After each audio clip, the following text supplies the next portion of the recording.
In today's video, we're going to be checking out the Kotobukiya. This is the Street Fighter Bishoujo statue of Cammy.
Kotobukiya brings you a new art collection designed by Shunya Yamashita, a well-known Japanese illustrator and game designer, famous for his beautiful female characters.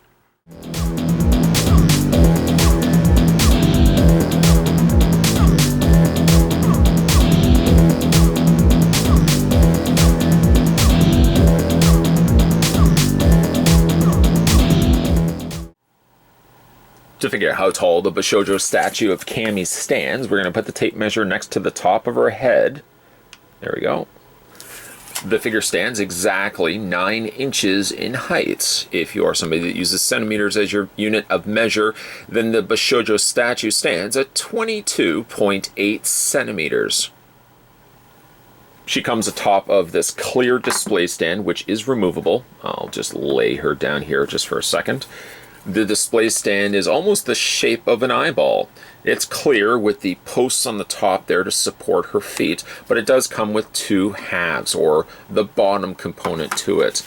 And then included with that, Kotobukiya includes 2 almost transparencies, these circular clear discs, one of which has Street Fighter, simply just the font. The other one has Street Fighter, the font, along with a picture of Cammy, so you can use either one of them. You're just going to flip it upside down, and this here is recessed. So you're just going to put the disc inside of that, then revisit the bottom half of it.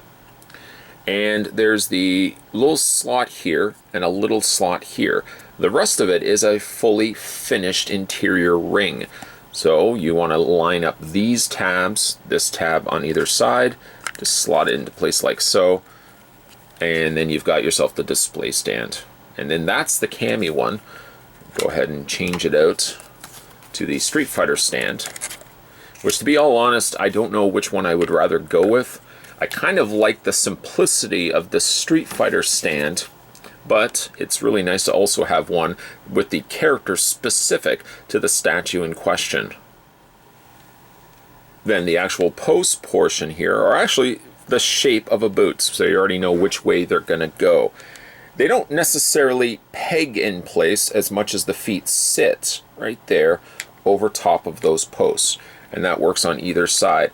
It gives her certainly a stability. The statue isn't going to go anywhere, and at any given point you can very quickly remove her from it. She doesn't have, like I said, any posts or anything connecting to peg holes on the undersides of the statue's feet.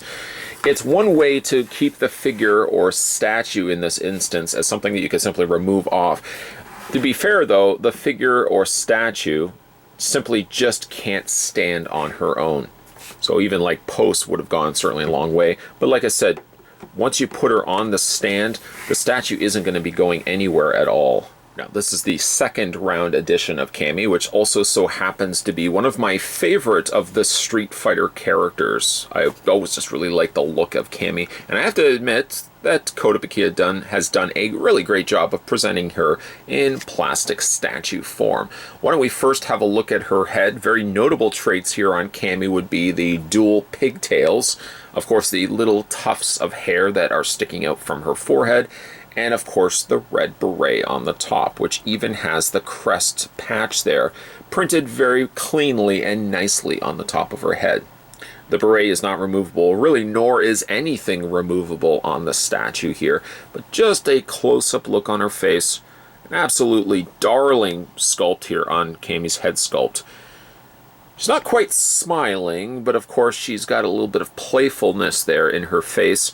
The eyes are very beautifully presented here in what almost seems to be 2 shades of blue. I'm not sure if maybe I'm seeing it incorrectly, but it seems like the darker blue is sitting at the corner of the top of the eye, and a slightly lighter shade of blue, almost a grayish blue, sits a little bit further down from there.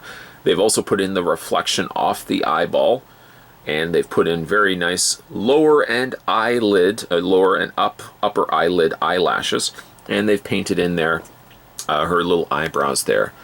She's also got the marking on the side of her cheek, a very notable, again, trait on Cammy. I suppose the one thing that would be, or should I say the 2 things that would be fragile on her are, for starters, the little tuft of hair. This is one piece, and it's curled its way down, but it doesn't touch anything. It only really attaches itself to the top of her forehead, but it doesn't actually touch itself. Let me just show you right there. It doesn't actually attach itself at all to the glove, so there's that little gap in between the 2. This could be somewhat problematic, so be careful of that you don't accidentally drop the figure. And then I guess the other thing as well would be the dual pigtails.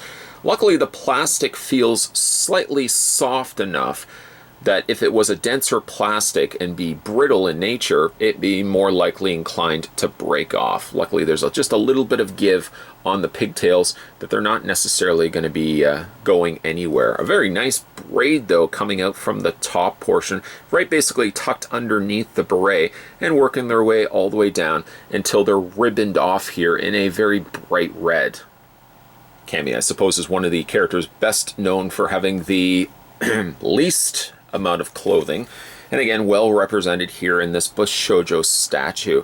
I do really like the airbrushing that they've also incorporated into her torso. You can imagine that this outfit is skin tight, almost even painted on, right by the fact that you can even make out the navel, her belly button right there as well. Some nice abdomen muscles are showing there as well, and even on the side, you can see the sheer stress of this fabric being draped over top of her torso, as there are these little pull-in fabrics right on the sides there, very, again, tight around her body. She also has these arm gauntlets on, which is very accurate to the game. I like here that they've given them metallic red. It's a sort of a nice departure there from the otherwise rather matte color that they've used for the top of her beret. We just spin her around there. They've painted in the creviced areas, the area at the top by her glove, and the area about mid-forearm. Also has a couple of little rivet points there as well. I suppose this part right here is also a separate levitating component, but there's wide enough attachment to this part of the arm that I don't feel like this is going to give me a problem. Despite for the fact that this is a fantasy type of statue, they still have a very strong understanding of the human anatomy and that of the female anatomy here on Cammy. As both her arms are up beyond the point of her chest area here, they've sculpted the shoulders as if it would naturally have met the shoulder blades or the tops of her shoulders, very nicely airbrushing a darker shade of this flesh tone, just where, again, that shoulder would have that stopping point as it would intersect with the top of her torso here.